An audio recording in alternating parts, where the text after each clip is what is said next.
Well, Jordan, thank you very much for making time today. I know you've got quite the busy schedule. You're out there at the ANA all the way across the country in Orlando, so Right. appreciate you appreciate you making the time. You bet. For those of us watching, those of you watching today, this is the second in our series of 5 interviews with agency new business thought leaders across the country. And today we have Jordan Wells from FCB West with us. Jordan's Vice President of Business Development at FCB West. In his role, he leads new business and growth efforts for FCB in the West. Before joining FCB West, Jordan led new business for Rosetta, a leading digital agency specializing in customer engagement. Jordan's efforts and new business wins over the years supported Rosetta's expansion into many new geographic markets and provided a strong foundation of anchor clients for the agency. Jordan has also served as growth consultant for early stage startups, advising on marketing and sales strategy. So, once again, thank you very much for attending today, Jordan, and giving us a little bit of your time amidst what I'm sure is a very busy ANA schedule. So, thanks Thanks. so much. Happy to do it, and thanks So, for having me, Mark. appreciate you providing us with questions. Your area of focus, or that we had asked you to sort of submit some questions on related primarily to lists and CRMs. And so I'm going to ask you some questions about some of the results that we got. The first question that you submitted was, what kind of list do you most often use for prospecting? And we had about 13% of people say that they purchase list, 27% said they use personal contacts, 46% say they used agency owned or known contacts, and then there were 14% that said they don't use lists at all for prospecting. So my first question is kind of a general one. Were you surprised by the results? Why not? Sure. I mean, to be honest, I'm surprised that anybody doesn't ever use any sort of list. It's such an asset, I think, to a business developer and in tracking and focusing your time, I think, on areas that business developers are usually better served, which is building relationships and growing the business. And so the fact that people don't use any lists, I think there's a big opportunity for anybody that's not doing it. I was also a little surprised that the personal contacts area was a bit lower. I think something, around 25%. I think a big part of the value that a business developer can bring to a business is their own network, right? And so, I'm always a fan of building off relationships, whether it's your own or those of the agency. And so that number was great. The fact that, about half of the respondees are using agency-owned lists is terrific.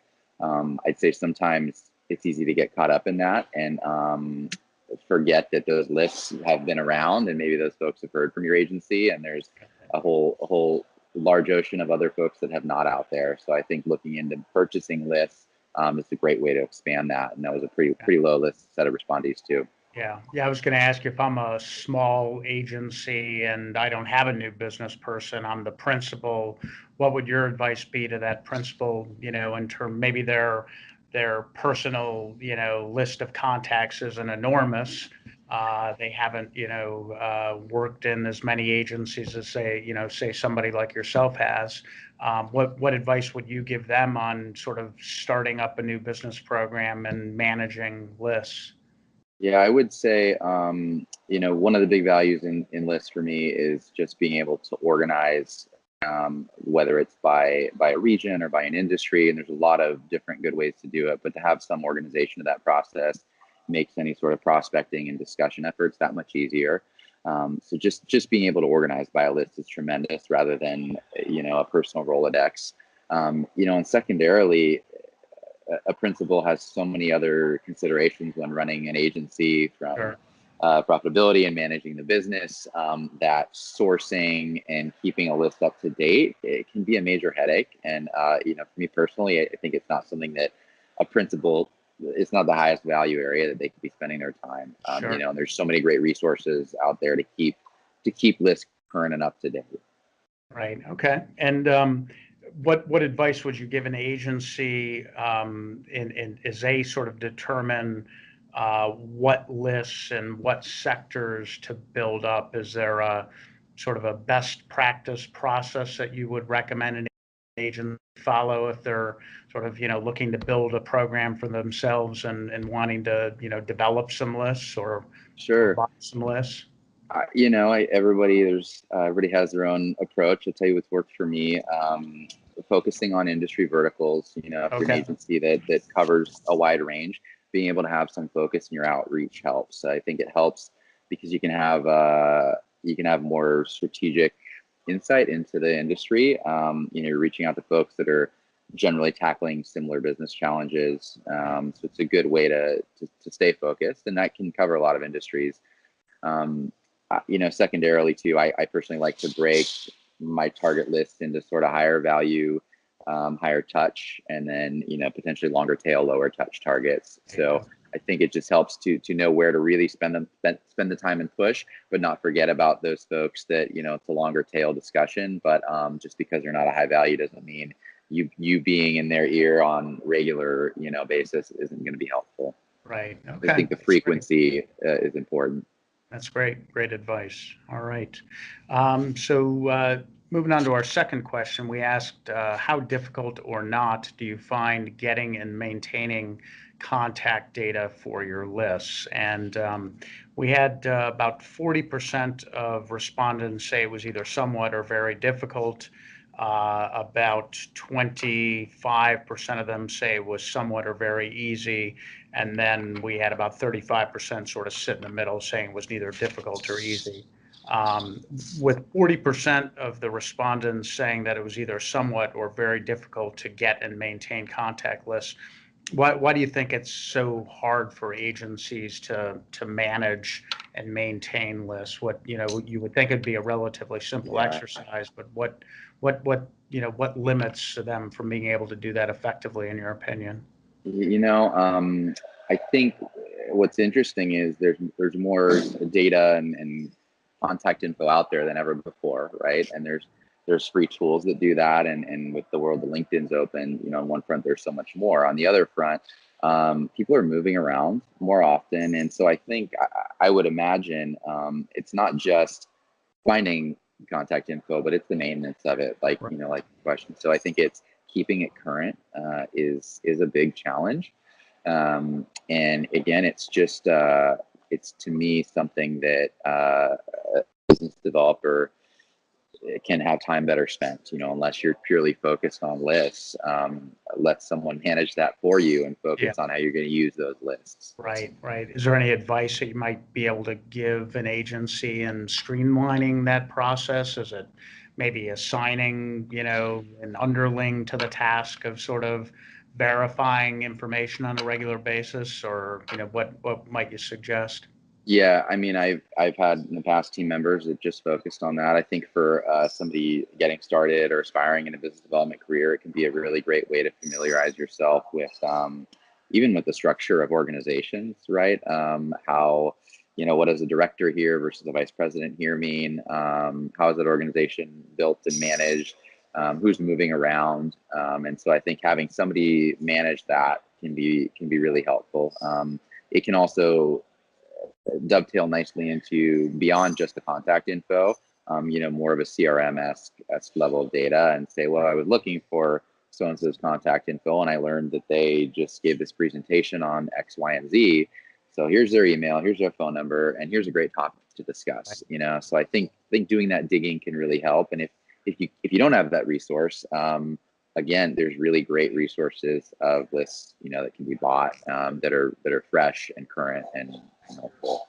Cool. Okay, that's great. Yeah, and I was going to ask you this question, but you kind of alluded to it before. Just the difficulty in maintaining contact lists. I was going to ask, do you feel that it's best to sort of manage outreach with a targeted few prospects, or go broad? And it sounds like you're of the opinion, maybe have some of both, basically. Yeah, I think for everybody it's different, and there's definitely organizations where there's 5 clients we want to work with, and those are the ones, and let's focus. And Right. I can tell you, I haven't been in many of those organizations, and those lists also change very fast when there's some dollars dangled, not an opportunity. So I Sure. think it's important to have that flexibility. And I think, a lot of our business is timing.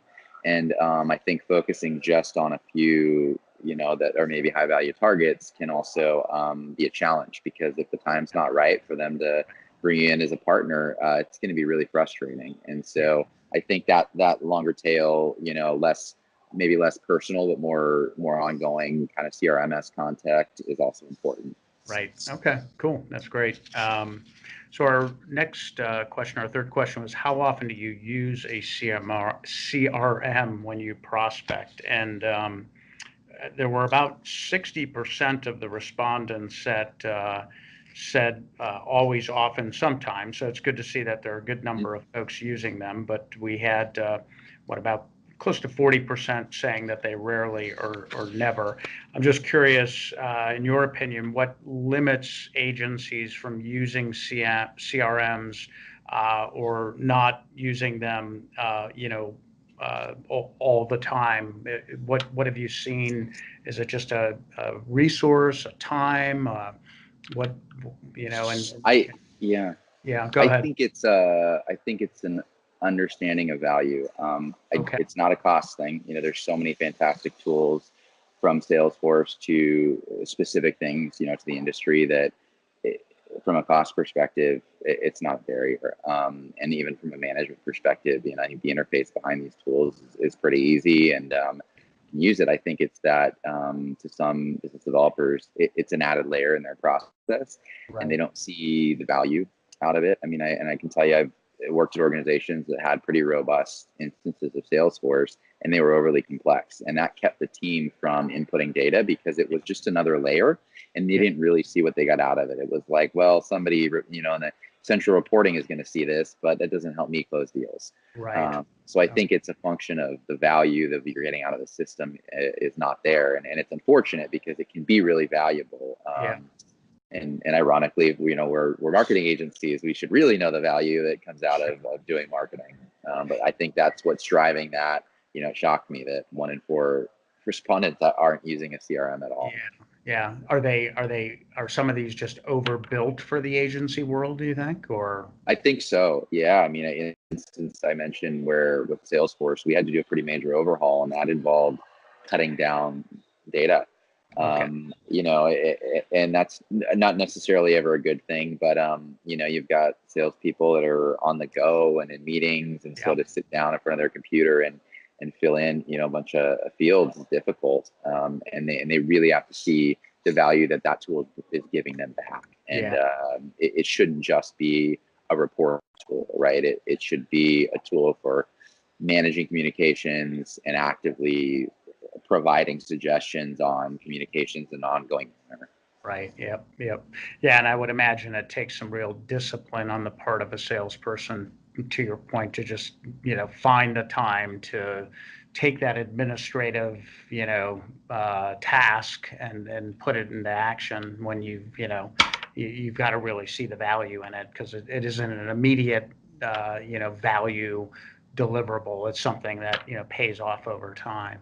It totally is, and I think a lot of the reason a lot of business development folks do what they do is they're great at relationships, and they have memories, and they have, and that's really important, but nobody remembers everything, but a CRM does, right? And so having that data in there the first time that you look back and go, oh my gosh, that conversation I completely forgot about, or somebody else had that, and I have that data point, is so helpful. When you make that next touch point with a target. Okay. Okay, cool. Uh, don't know if you will have any advice here, but I'll ask it anyway. I know, there's just been a proliferation of MarTech platforms out there, many CRM options out there. If I'm a small to mid-size agency that wants to, get serious about, prospecting and managing an agency new business effort, is there a good or better way to sort of sort through all of the options? Any advice that you give other than maybe Google searching top Yeah. CRMs? I've used quite a few, Yeah. and Okay. have there's pros and cons to each. I think something like a Salesforce is always a safe place to start. Right. But like I said, it can be 120% of what you need. Um, Right. I think it's best to start with a foundational looking at your plan for new business, Right. looking at what you want to accomplish. Back to your earlier point, looking at those target lists and thinking, what is it going to take to reach these folks? If that's and the same way many of our organizations would think about marketing for our clients, it's what's the best way to reach these people? Is an email every month makes sense? And so I think about it from a sort of an outward in. What is the communication over the next year going to look like for my long list of prospects from various touch points, and then how am I going to get those out? And I think it differs organization to organization based on your offering. Yeah. For some folks, email is that. For others, it's phone. For some, it's LinkedIn. And I think that should actually drive a lot of the decision of what platform you use. I think each have their strengths in terms of that, and Yeah. and robustness. Yeah. So I think the other thing that's important for me personally is even just silly but visually, a tool that has a nice mobile interface, something that helps me personally visually see my funnel, and when I want to share that with my CEO, or if you are a principal, to be able to look very quickly and Right. say, all right, I've got a top of funnel problem. Let's start filling my pipeline. Yeah. And so Yeah. I love that visual element of the best and the best tools. That's cool. Yep. Absolutely. All right. Moving on to our last question here. We asked agencies, how often do you use your CRM or other tools for automated mass outreach to prospects? And we had about 44% of them say rarely or never. There were about 30% that said often and always, and then about 25% in between, just saying some of the time. I'm just curious why so many are using mass outreach so rarely. Yeah. It just, I mean, I know that, certainly we all get a lot of mass outreach from a lot of different places, and it can be somewhat annoying. Do you think it's a function of that, or and agencies wanting to avoid it, or do you think they're just not putting the effort against it, or what are you guessing here? Yeah, I had the same reaction to tell you when I first kind of saw the numbers. I think in large part it's effort, right? I mean, there's so much to do, and we, again, as when developing business, tend to reach to kind of where the biggest, lowest hanging fruit is, Right. as we should, and typically mass outreach is not that, and so I think that it's important that we don't forget about this type of outreach. And again, going back to timing, in our business, it can be everything, and it can be you've been banging the phones and emails and reaching out and to one brand for so long, and yet somebody else got your general email, and it made them aware of your agency, and you got invited to an opportunity. And so I think you need both. um, and it's a miss to not have both.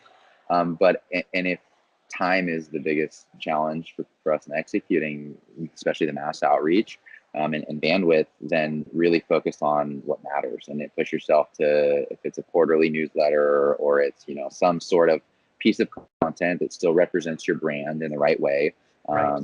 that can reach people. Because I do think that's one other challenge that I've encountered is, especially principals are very protective of their brand, and Right. so they want to make sure if you're going to put content and a message out, that it's high value. And like you said, we all get a lot of outreach, and Right. so something generic could kind of distort somebody's view of your brand. Yeah. But there's a way to do that, I think, where it's not distorting, and if it's Yeah. not relevant, they won't look at it, and hopefully it is relevant, and Oh, they'll thank you. yeah. How do you balance? We talked earlier about sort of the need to uh, focus and really present good thought leadership and verticals with mass outreach. Is there a time and a place for more mass outreach relative to speaking specifically to an industry a marketer, or I what? think so. You Okay. know what? I maybe, but I'm very hyper aware of mass outreach, and especially bad mass outreach. I would hope most business developers think inward when they get that sort of outreach. Everybody's had that one where you kind of cringe and you're like, "Gosh, have I sent a note like this?" And Yeah. you know what gets me? It's when it's in between. It's when it's like, it's, "Hey, Jordan, I know that blah blah blah," and then the rest is like off, right? And it's like it's not personal. So admit it, right? And it's totally okay to go out and market your product and your service or your agency and your offering.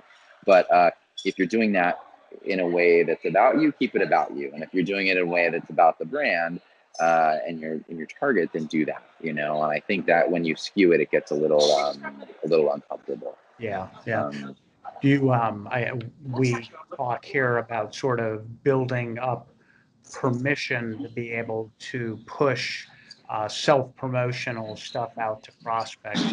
By building up permission, I mean you've sort of shared value-added content with yeah. them. You've done them a service, and now it's my turn. I want to show you how great I am. Do you feel that there's I guess what's your opinion about that strategy? Do you feel that that makes sense, or? I think it's spot on. I think that everybody across all parts of our business world, time is the biggest, generally limited resource that everybody has, and so Right. if you can be adding value to their business, that's going to get a response, and Right. and that should be, as business developers, what we want to do is show somebody the value we can bring to their business, and have a discussion about how we can both bring value to one another, Right. Right. um, that's so key. Cool. That's great. So any last thoughts in terms of lists, CRM, mass email outreach, that you can provide our audience here of what is probably, mostly mid-size, maybe smaller Mhm. agencies if they're, thinking about sort of revamping their program or starting a program anew? Yeah, it's just, again, for me, I think it's about think about your audience and your targets and who you want to go after, and that should shape everything. Should come from that, right? And whether that's an industry or multiple industries or a certain type of service, make sure that that's what you stay true to. And from there, think about where those folks spend their time. I've had really good success with LinkedIn. I think if you're an agency principal, spending time building your own personal brand and tying that to your agency brand is really important. Yeah. And LinkedIn has enabled this great world of free or close to free, messaging and marketing and sort of value add that can be passive. And so I think don't underestimate the power of that, and putting out genuine content that you believe in and represents your agency. That will get the message out there and bring the right kind of business in. And I'll again harp on just the importance of lists and structuring and organizing those lists. For me personally, it just helps so much more to have one discussion with a bunch of individuals in one category. I can't tell you how often I've reached out to somebody in an industry, and maybe they're not, there's not an opportunity for us to work together, but the insights I get from having that discussion, I Yeah. can then take to my next discussion with maybe one of their competitors, and so Yeah. in a healthy way, I think that's what it's all about. That's great. That's great. Well, listen, I really appreciate you taking the time today and carving out a little bit of time in the A&A busy schedule that you're carrying. Once again, today we had the opportunity to speak with Jordan Wells of FCB West. Jordan is Vice President of Business Development at FCB West. Again, in his role, he leads new business growth efforts for the agency. Before joining FCB, Jordan led the new business program at Rosetta, a leading digital agency specializing in customer engagement. Jordan's also served as a growth consultant for early stage startups, advising on marketing and sales strategy. So, Jordan, it's been a pleasure. Great to see you again, not live, but see you in the flesh on video. and certainly wish you the best out there in Orlando. Hope you reel in a couple of whales, and I'm sure our paths will cross somewhere here along the line. So thanks so much. Thanks for having me, Mark, and thank you guys for doing this. It's a great service to all of us in the industry, and looking forward to seeing the results. Appreciate it. Thanks so much. Thank you. Bye.